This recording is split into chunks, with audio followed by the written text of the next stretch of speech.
Number the people? A census? Really? And as he mulls over the possibilities, he tries desperately to see some good in his king's request.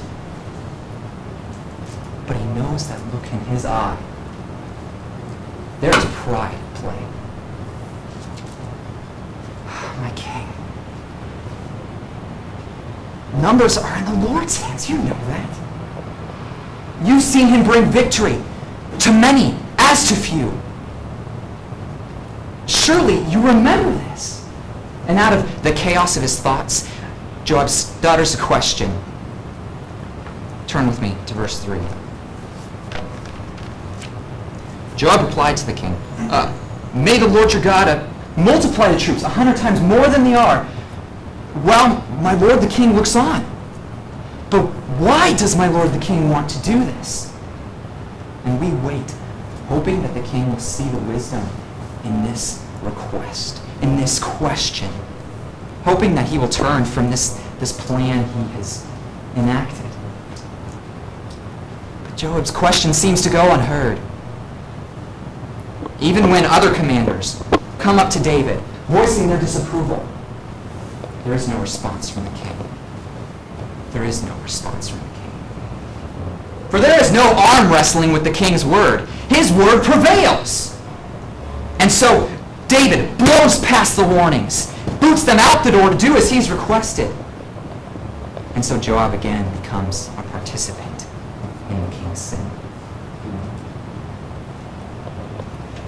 The next 9 months fly as Joab and the other commanders go from Dan to Beersheba, registering troops so that the king may know their number. And finally, Joab walks back into the chamber. His king's fingers still drumming away. Results in hand. David fingers the scroll and feels strange. He ignores it. He cracks the seal and begins to sweat.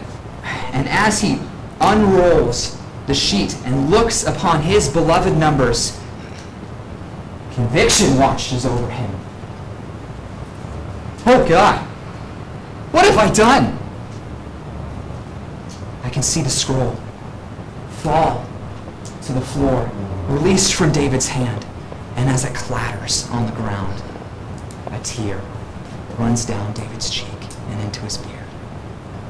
His heart has struck him. His heart has struck him. He realizes that he has fallen, and fallen hard.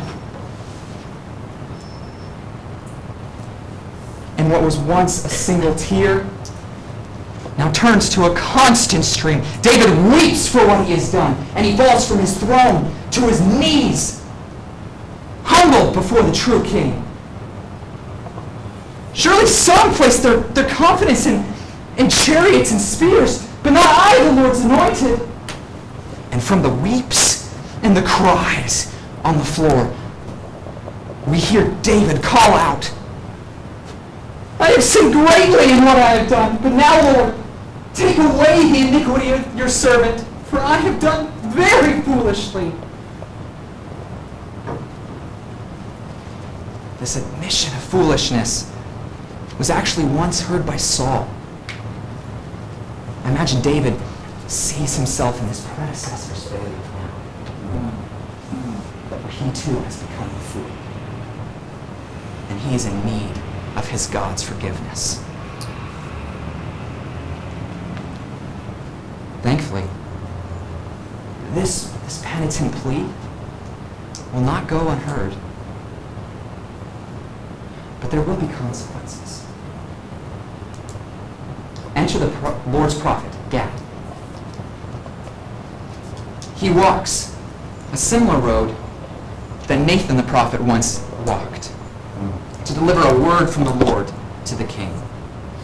But this sentence arrives in a rather curious form. 3 choices Gad presents before David. First, 3 years of famine. Second, 3 months running from their enemies. And third, 3 days of a plague. And as we look into David's eyes, the pride has been washed away, replaced by anguish. The weight of this decision